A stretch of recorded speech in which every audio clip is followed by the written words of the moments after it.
విస్తరి ముందేసి పస్తులు పెట్టావే తీపి వస్తువు చుట్టూ తిరిగే ఈగలు చేశావే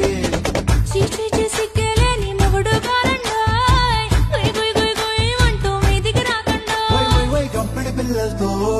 ఇంటిని నింపావే సాపాదిండు సంసారాన్ని మేడెక్కించావే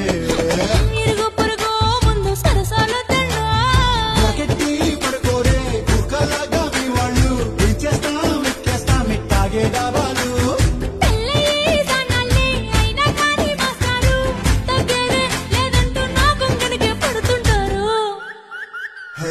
గోదారి గట్టు మీద రామసలకావే